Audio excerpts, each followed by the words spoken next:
On today's Locked On Thunder, Locked On Cavs crossover, these two teams are on a collision course to the NBA Finals as the top two contenders in the NBA. But what is going to be a successful year for either club?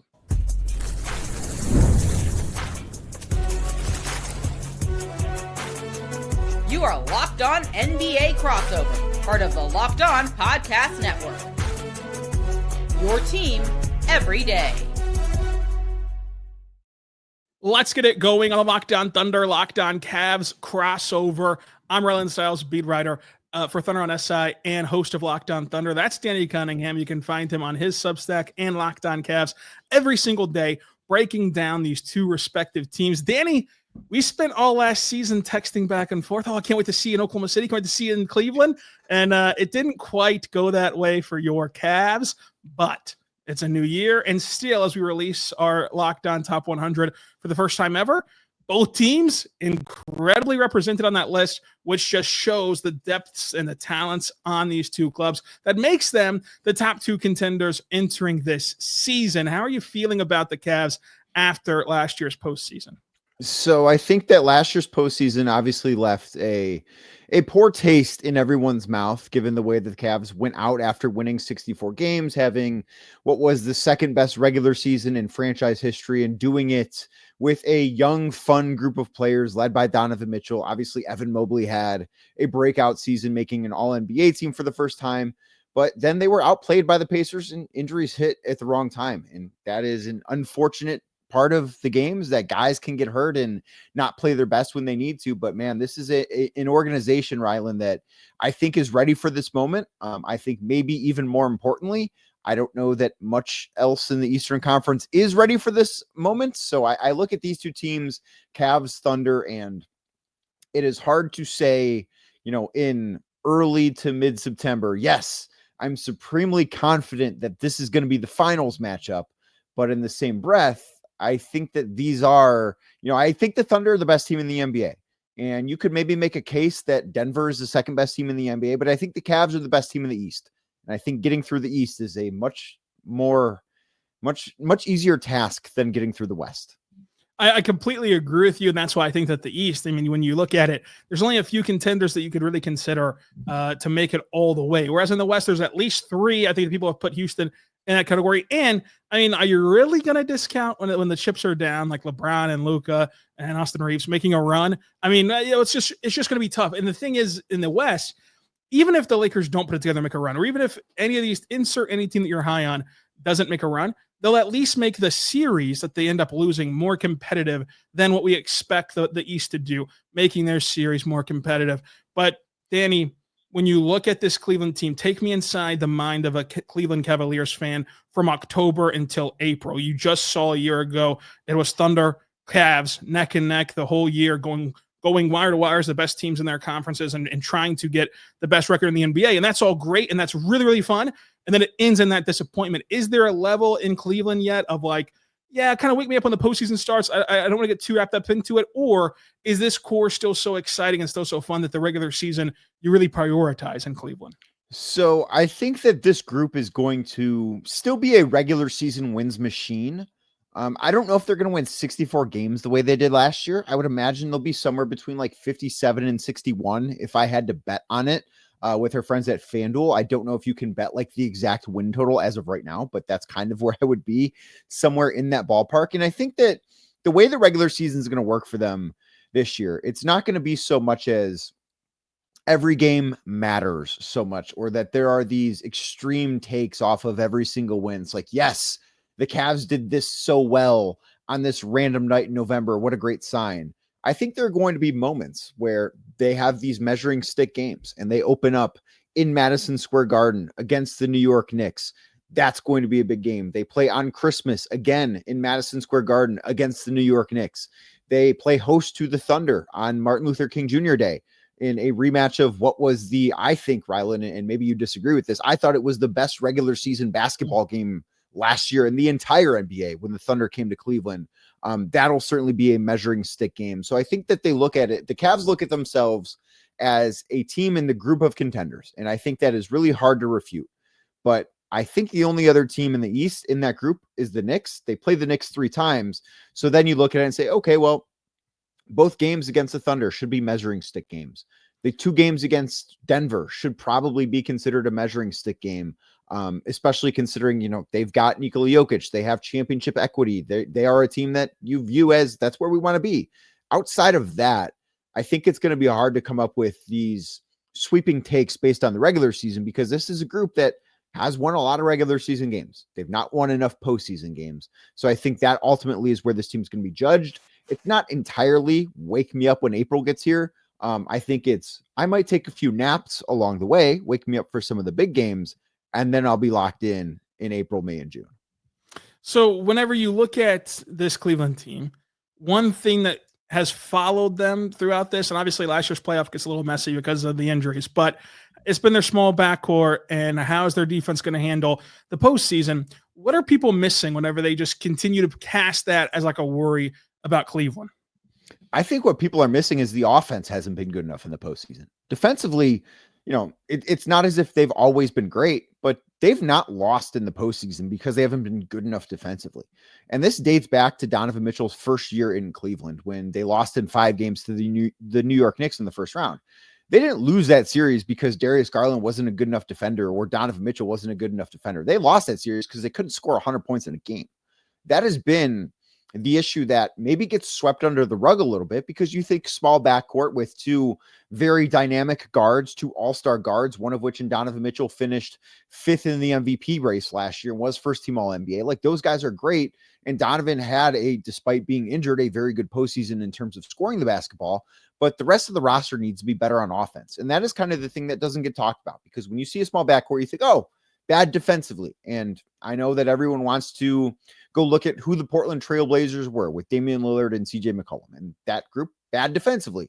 This Cavs team never really that bad defensively. They've not necessarily been elite in the postseason, but they need to be better offensively in the postseason. That is, to me, the thing that doesn't get talked about quite enough.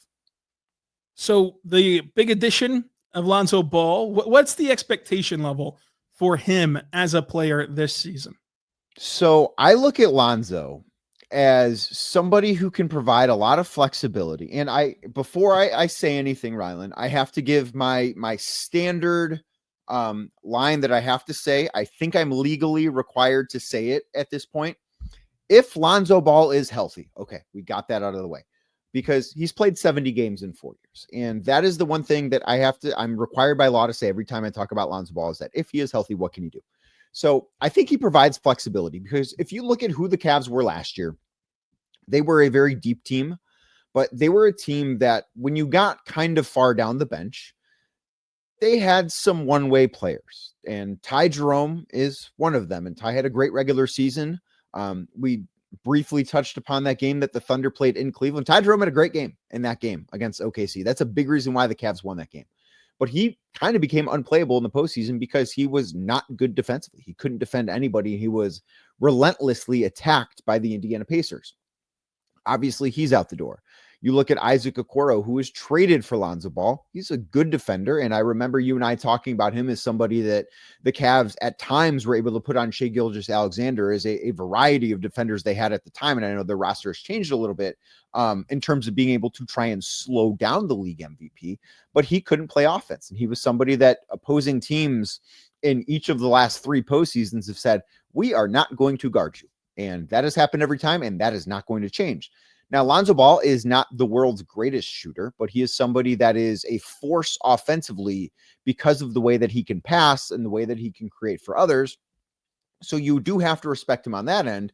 And then he is a plus defender given his size. And I think that is something too that allows the Cavs to play some different lineups. And they love to play, Kenny Atkinson loves to play Sam Merrill at times at the small forward position. And Sam Merrill at the small forward position is out of place. He should be playing much more 2-guard. But if you're playing him in lineups with Lonzo Ball and Donovan Mitchell, Sam Merrill does not have to defend wings. Where if you're playing him in lineups with Ty Jerome and Donovan Mitchell, Sam Merrill has to defend your 3. And that might not go all that well. So I think that he provides the Cavs some 2-way stability when healthy. And I think that was the mission of their offseason, because they added Lonzo Ball, they added Larry Nance Jr., two guys that, if healthy for both of them, because Larry Nash Jr. does not exactly have a sparkling health record either, but if both those guys are healthy, they can give you something on both ends of the floor. And I think if you look at the two teams in the finals last year, and you can speak to this better than anyone, Rylan, Oklahoma City and Indiana, those teams really don't have, outside of their stars, and this is more so with Tyrese Halliburton than this is SGA, because SGA is a good defender, but outside of their stars, they don't have one-way players. They don't have guys you can play off the floor on one end or the other. And now the Cavs don't have that either, and I think Lonzo Ball really is the guy that solidifies that. Let's talk about that Cavs defense, this Thunder defense. What are the matchups going to be whenever we get to see these teams play, hopefully fully healthy this regular season and possibly in the NBA Finals? Can the Cavs take that next step? And what would be considered a successful year for both teams? But first, I want to say right now, Danny, but our good friends over at 5 Hour Energy, make sure that you try to fuel up when it's time to with 5 Hour Energy Transfusion. The grape, ginger, and lime flavored shot brings you the iconic taste of a golf course favorite to a non-alcoholic boost, perfect for sinking birdies and making great memories with friends for a hole-in-one. It's your energy game with 5 Hour Energy. Check them out today, because whether you're on the course or you just need an extra pick-me-up to power through the day in which you're recording multiple podcasts, 5 Hour Energy Transfusion delivers the clubhouse flavor that you love without ever leaving the green. It's the most wild shot you're ever going to hit whenever you bank in on taking this 5 Hour Energy Transfusion. I think that we can all remember a time in which we've had a long day at work and you head into it not knowing how you're going to get through it. 5 Hour Energy going to help you get through it. So make sure you check them out today, because it's all about good times with good people and good flavors. The grape, ginger, lime flavor 5 Hour Energy Transfusion gives you the best parts of your clubhouse go-to without leaving the course or chasing down a bev cart. Right now, you can amp up the fun and just buy, snap, and enter for a chance to win your dream golf trip for 2 of any golf tournaments in the USA. Tee up that trip by visiting 5he-win.com. That's 5-he-win.com for full rules and entry. No purchase necessary. Excludes the Masters tournament. Ends October 31st, 2025. We're back on the Locked On Thunder Cavs crossover, talking about these two contenders. Danny, you mentioned the Cavs defense. Obviously, the Thunder had a historically great defense a year ago and bring back 90% of their roster, only losing Dillon Jones off of that main club. So they expect to have an elite defense yet again. The matchups, though, across the board are interesting. Clearly, Shai is a difficult to defend, and J-Dub took a leap in the playoffs, and Chet Holmgren's expected to be better offensively, plus their ancillary role players who are also able to score. When you look at this Cavs team, what matchups are you looking forward to seeing them throw at Shai? So I think guys that they can put on Shai have changed a little bit, because Isaac Okoro no longer there. Karis LeVert obviously has not been in Cleveland since prior to the trade deadline last year, and the Cavs didn't have their current roster in either of the games they played against Oklahoma City last year. And the players that I look at, DeAndre Hunter is one, Dean Wade is another one, and Dean is entering a contract year. I think that offensively he's got some flaws because he's not aggressive enough to be on the floor at all times, but he's got the length. And I think when you look at the way to slow down Shai, because of the uniqueness of his game, I kind of think that you can sacrifice a little bit of quickness for length, if that makes sense. And I think that's why the Cavs are uniquely positioned to maybe slow him down a little bit. Now, Oklahoma City has a lot of other ways that can hurt you, but I do wonder too if Lonzo Ball could be a good guy to have on Shai. As you look at it, what do you look at? I'm very curious from your perspective. What do you look at it in a good Shai Gilgeous-Alexander, not stopper, but we'll say slower downer? Yeah, I think that's a great way to put it, is like there's no stopper, but there are guys who can make him a little less efficient, who can slow down his game and thus kind of clog things up for the rest of the offense. And whenever you look at those archetypes that are able to do it in the past, it's guys who aren't quick, like what you said. They're mobile, and there's a little bit of difference in that. It's like, can you move your feet enough to stay in front while having the length to make up for whenever he inevitably gets you off balance? And if you can do that and avoid fouling because he's so good at manipulating his actions to where he's able to get guys behind them or get guys to jump first or get guys to reach in at the wrong time. And he takes advantage of that. You've almost got to defend perfectly, and it's very hard to do. But we have seen guys that do it, including last year with Minnesota, having guys like Jalen Clark have success, having guys like Terrence Shannon have success. And so like even names that you might not expect, right, to have right away success against SGA. They have Dean Wade has found some success against SGA, but you mentioned him there. When I look at this Cavs team, if he's healthy, Lonzo Ball's an interesting player to put on the Shai. You did it. If he's healthy. If he's healthy. I know you have to say it, and I'm gonna make sure that you don't get in trouble legally with the Cleveland PD over there. So if he's healthy, Lonzo Ball's a name that I'm interested in. I think that Dean Wade's a unique matchup for him, and who I would try to defend him with as much as you can get away with offensively in that area. Let me ask you about Rylan Tyson. This is a guy that I found really interesting out of college as a defender, and his ability to use his leverage underneath of guards is interesting when it comes to Shai, but it's going to be really hard to crack this rotation and crack this team. What's the plans for him? So I think with Jalen Tyson, he will get the opportunity early on in this season because, as everyone knows, Max Strus had foot surgery not too long ago, and he's not going to be available. I would be stunned if he plays in 2025. I would imagine that we see him near the start of 2026 come back from that Jones fracture, which, in Oklahoma City, Kevin Durant had this way back in the day. Like, this is an injury that a lot of Thunder fans are familiar with from over a decade ago at this point. But you look at that and say, okay, well, the Cavs are going to be at the start of the season a little bit thin on the wing because Max Strus won't be available.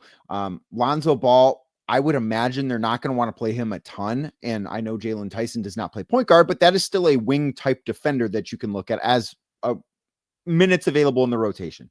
Darius Garland might not be available. That just all kind of shifts things around a little bit.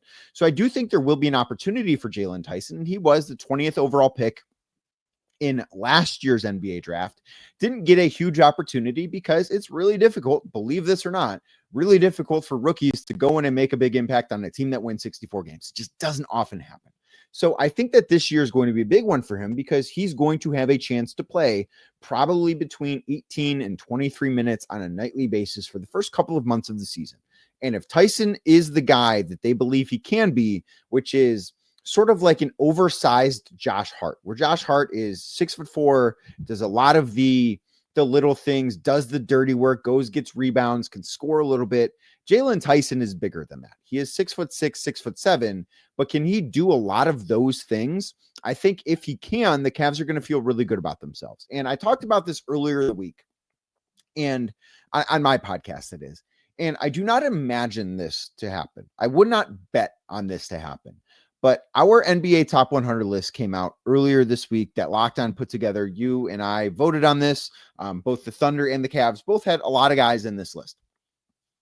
If the Cavs are going to, if there's anybody on the roster right now that is not in the top 100, that is in the top 100 next year, Jalen Tyson's the guy because he's not done much of anything in the NBA, but the talent is there and the opportunity is there, which is almost more important. So can he play well enough in the first 3 months of the season to when Max Strus does get back that Kenny Atkinson still needs to find minutes? Maybe. I don't know. That to me is going to be one of the most interesting storylines the Cavs have for the first couple of months. I agree. And I find it to be like the biggest reason to continue to watch this Cleveland team. And Oklahoma City has questions like that as well, where even though they were so dominant in the regular season, and even though they're on a collision course to have a deep playoff run, there's still these little questions that seem relatively small potatoes, but you can see the difference that they can make in the postseason if they're able to answer them properly throughout the regular season and continue to bolster themselves in that direction. Now, coming up, I want to ask you about Evan Mobley as it relates to Chet Holmgren, and then we'll talk about what is the biggest success story, what's the most you can do in terms of passability for each team.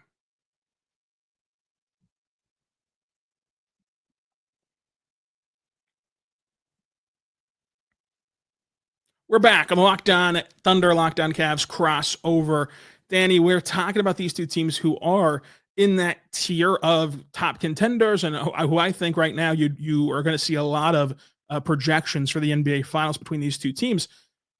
when you look at Evan Mobley, what's the feeling around him? And I say this as though, he's only 24 years old, but he's had such a resume at the NBA level that I'm curious what, if anything, that you still think is out there for him to work on and develop on and grow on. Because at 24, I don't think he's tapped out of his potential. Because with Chet, it's very easy because there's less of a resume. He's gotten hurt twice, and you're still waiting on some of the things to come around in his game, especially offensively. With Chet, you have that 9-game sample size, very small sample size, to look back on last year. That 9-game sample size before the hip injury, he was averaging 18 points per game, 9 rebounds a game, 2 assists a game, a steal, and 3 blocks per game, while shooting 40% from 3, while taking 5 attempts at the free throw line a night.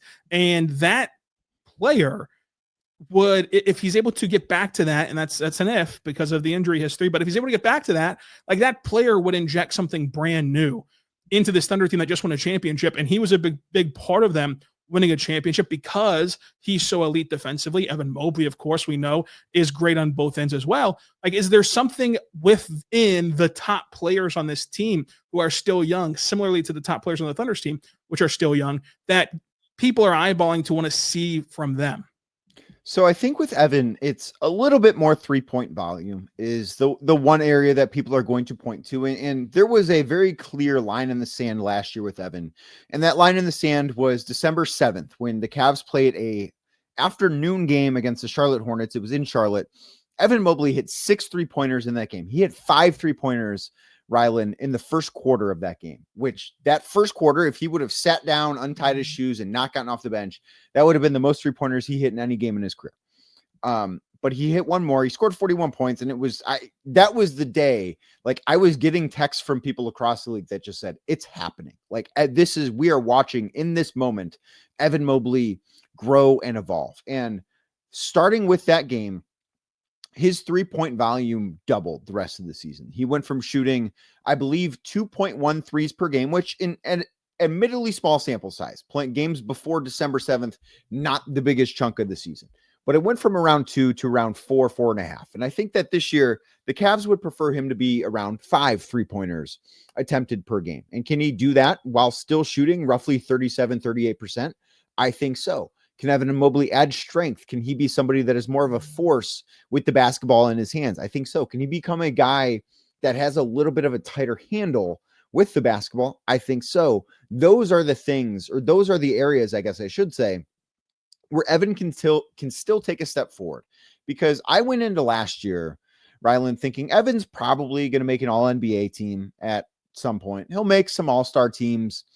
He might win a defensive player of the year. He will be a fixture on the all defense team.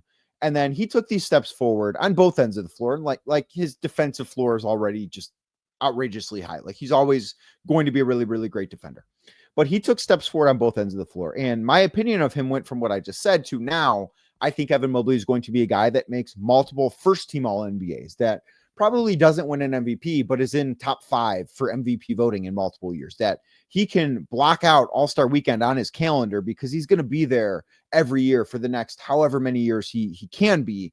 That is what I think Evan's going to be, because I think he's going to do those things I mentioned offensively, maybe not all of it at once this year, but I think that's going to be his continued development as he moves forward. And when you look at these two teams, like, to me, the thing that's not defined is what's passable, because the best case for both teams is they win the championship, and that's like their ceiling on the year.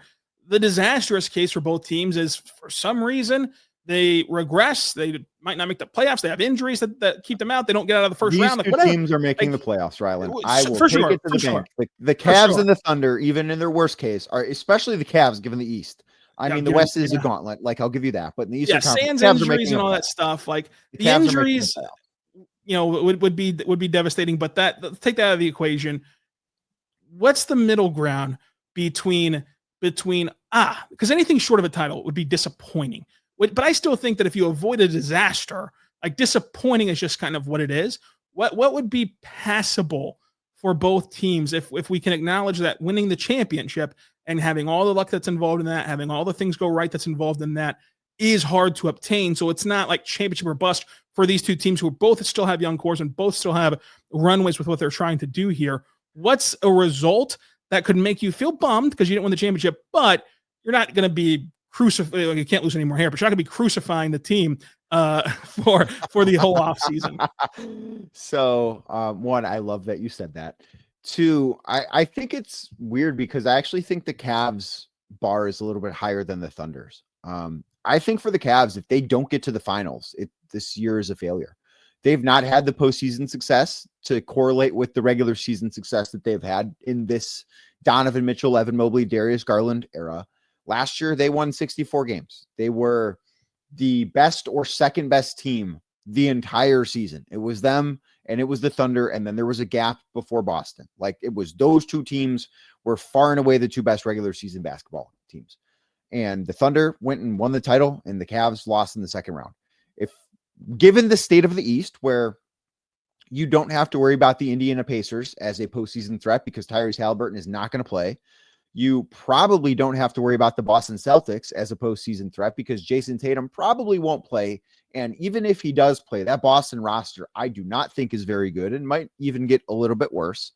You have to look at New York and say, can the Cavs beat the Knicks in the postseason? And maybe Orlando pops up and has a good year. Maybe Atlanta pops up and has a good year. But for the Cavs, it's, can they get by New York? And I think that answer should be yes. Like, I think on paper, the Cavs are a more talented basketball team than the Knicks, and I trust their coaching more than I trust Mike Brown in New York.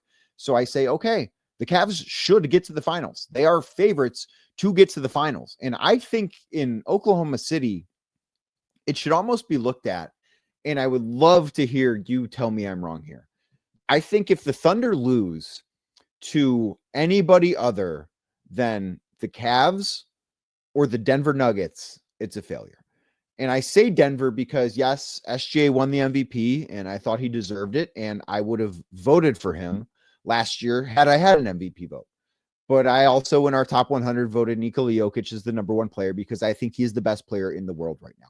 And I think if you lose to the guy that I consider to be the best player in the world, whether it's in the conference semifinals because maybe the Denver Nuggets don't win a lot of regular season games, and I think the Thunder are going to just decimate teams in the regular season again.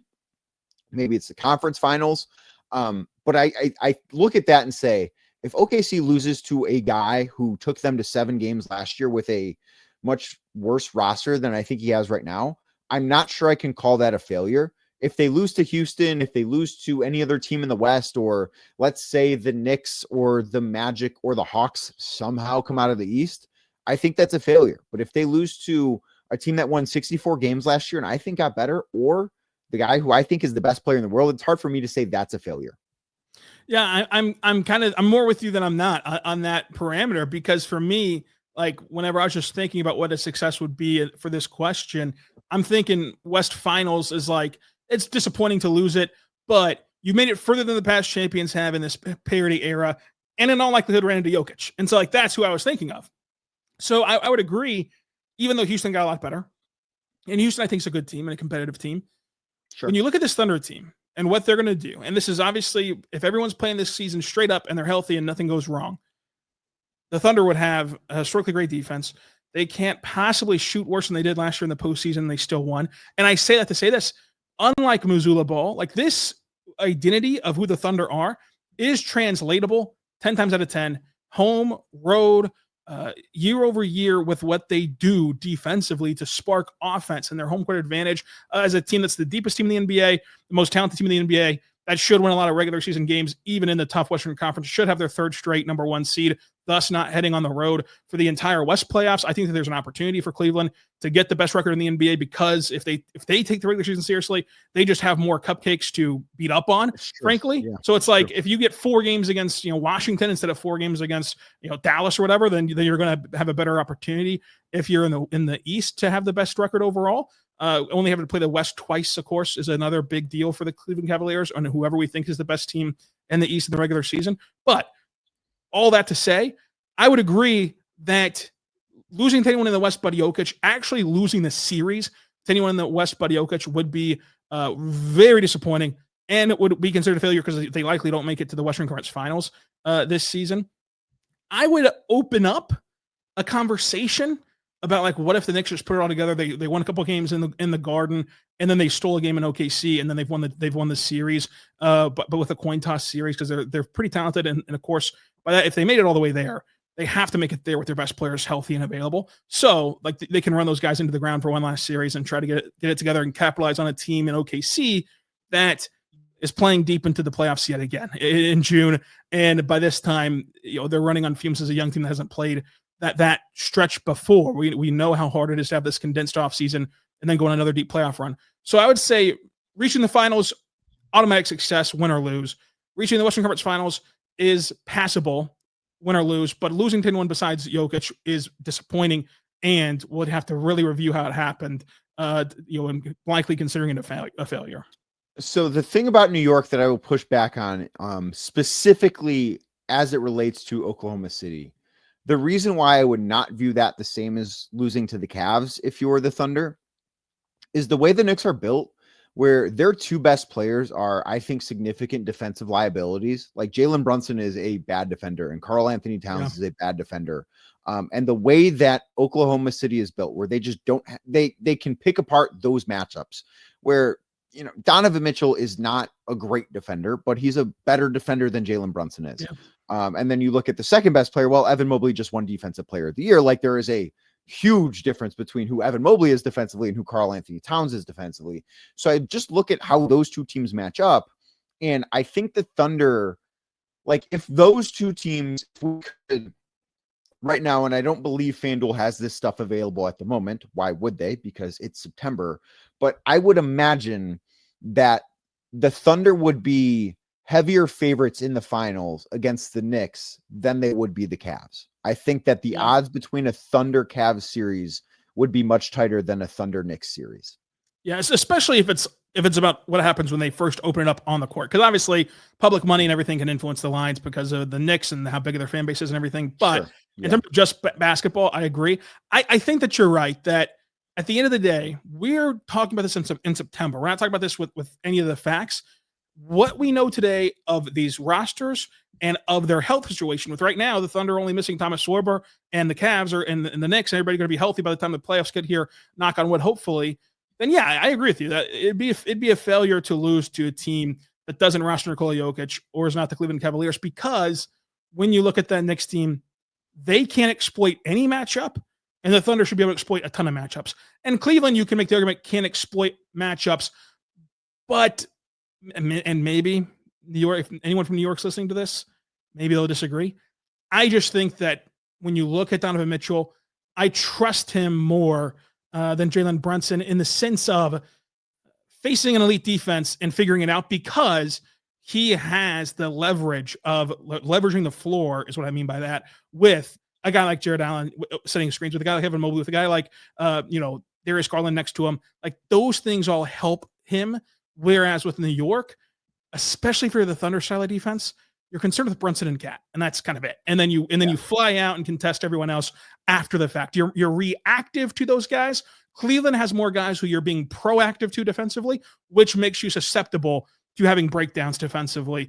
So I think that'd be a great series. And I really hope, because you mentioned it, this was the best regular season game.